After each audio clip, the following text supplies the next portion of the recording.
Kaiser Wilhelm, also known as Wilhelm II, was born Friedrich Wilhelm Victor Albert in Potsdam near Berlin, Germany, to Frederick III of Germany and Victoria, the future Empress Frederick, the eldest daughter of England's Queen Victoria, on January 27, 1859. Wilhelm was born with a withered arm. Some historians believe that his insecurity over this handicap fueled his later erratic behavior.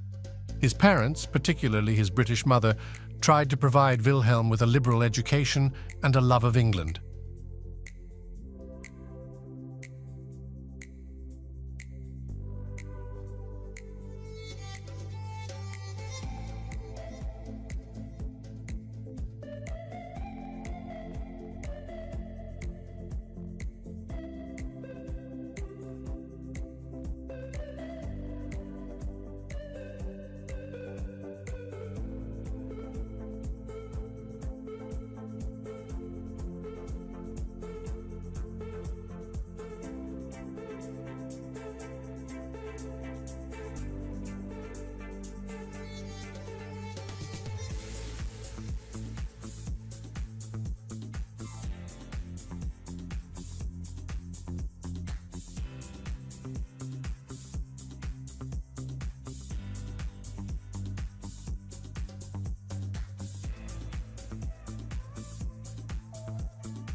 Some historians believe that his insecurity over this handicap fueled his later erratic behavior.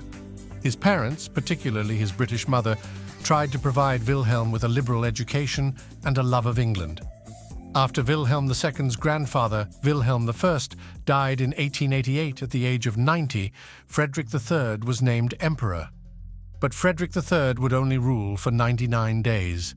Following a long battle with throat cancer, Emperor Frederick III died on June 15, 1888. Wilhelm II succeeded his father, becoming Kaiser of Germany at the tender age of 29. The young Kaiser dreamed of building Germany into a major naval, colonial, and economic power. Determined to have his own way, he forced Chancellor Otto von Bismarck to resign in 1890 and took charge of domestic and foreign policy himself. A series of inept political moves and Kaiser Wilhelm's fear of being encircled by enemy states strained Germany's relations with Britain, France, and Russia, moves that helped lead to World War I. British anger had already been aroused by a telegram that, on the advice of his foreign secretary, William had sent in 1896 to President Paul Kruger of the South African Republic, congratulating him on defeating the British-led Jameson raid. And alarm followed anger as the implications of the German naval bills of 1897 and 1900 sank in. The Kaiser often indignantly denied that Germany was challenging Britain's domination of the seas, but there is clear evidence that this was in fact the aim of Admiral Alfred von Tirpitz, whom he made Secretary of the Navy in 1897. When in 1904 Britain settled its outstanding disputes with France, the Kaiser, at Bülow's suggestion, went to Tangier the following year to challenge France's position in Morocco by announcing German support for Moroccan independence.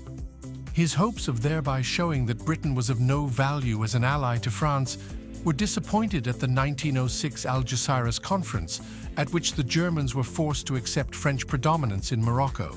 The Moroccan crisis of 1911, in which Germany again tried to intervene in Morocco against French encroachment, might have led to war if Germany, with the encouragement of the Kaiser, had not given way.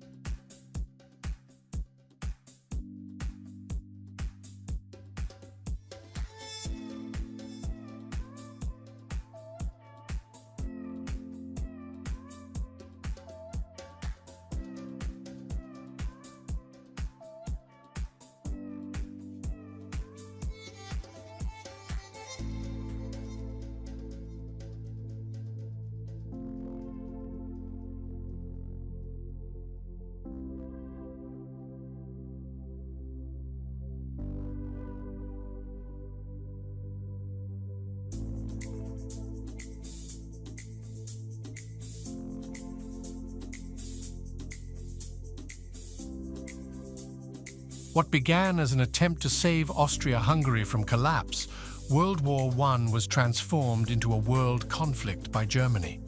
William, having encouraged the Austrians to adopt an uncompromising line, took fright when he found war impending, but was not able to halt the implementation of the mobilization measures that he had allowed his generals to prepare.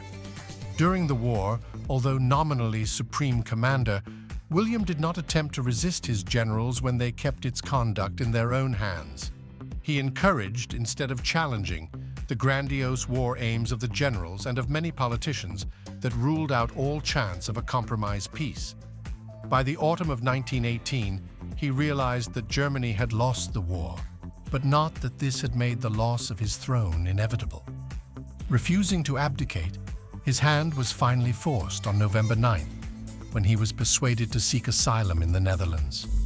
He avoided captivity and perhaps death, but asylum also made it impossible for William to retain his position of Emperor of Germany.